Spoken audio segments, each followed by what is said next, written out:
কংগ্ৰেছে আমাৰ লগত মিত্ৰতা ভাঙি দিছে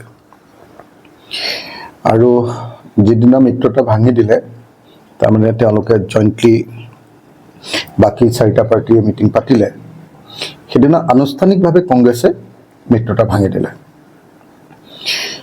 তদুপৰি তেওঁলোকে যিখন তালিকা প্ৰকাশ কৰি দিলে 42 জনীয়া, তাত আমাৰ আলোচনা চলি থকা 5টা সমষ্টি দি দিলে, যিটো অনগোয়িং মানে ডিছকাশ্যন হৈ আছিলে। তো গতিকে আজিৰ দিনটোত মোৰ হাতত কোনো উত্তৰ নাই। কংগ্ৰেছে মিত্ৰতা ভাঙি দিছে আৰু আমি কৈছোঁ যে আমাক যি ধৰণে মিত্ৰতাৰ পৰা কংগ্ৰেছে উলিয়াই দিছে এইটো অপমানজনক। এইটো তেতিয়া তেওঁ আশা এতিয়া কাৰ লগত কৰিছেতো মই নাজানো, মোৰ লগততো গৌৰৱ গগৈ কথা পতা নাই। কালি কৈছে নে পৰহি কৈছে নে আজি কৈছে মই নাজানো, কিন্তু সঁচা কথা কৈছোঁ, আপোনালোকেতো মোক নিজে দেখিছে যে মই 24 ঘণ্টা শিৱসাগৰত ঘূৰি আছোঁ।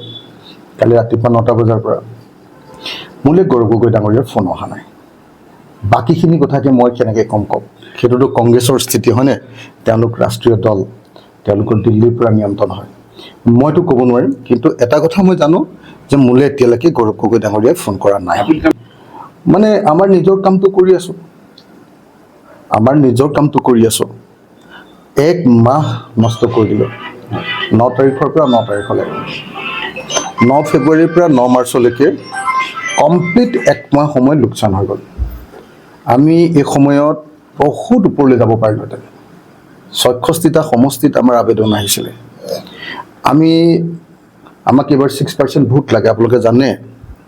হয় 6% ভোট, নহ'লে 4জন আমাক মানে ৰিকগনিশ্যনৰ কাৰণে। তো তেনেকুৱা স্থলতো আমি কংগ্ৰেছৰ লগত এলায়েন্সত গুচি গৈছিলোঁ মাত্ৰ 13টা চিটত।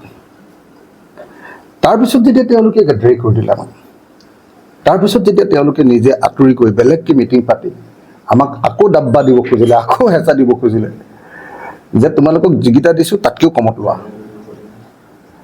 তেতিয়া আৰু আমাৰ পক্ষে মানে নমতাকৈ আমি থাকিব নোৱাৰিলোঁ।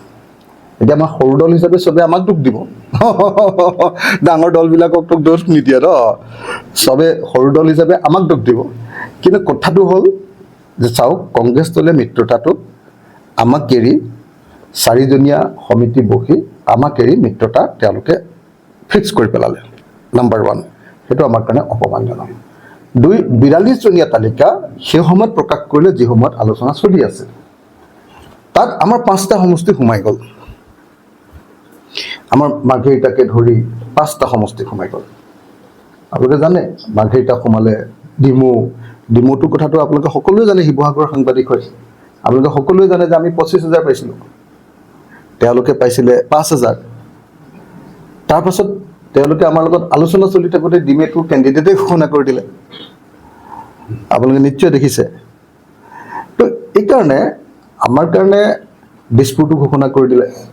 তাৰপিছত আপোনাৰ কি কয় এইটো, তেজপুৰৰ কাষৰ কি কয় এইটো, বৰচলা ঘোষণা কৰি দিলে। আমাৰ কাৰণে চব, আমাৰ ৱৰ্কিং প্ৰেচিডেণ্ট হ'ল দিছপুৰৰ, জেনেৰেল ছেক্ৰেটাৰী হ'ল বৰচলাৰ।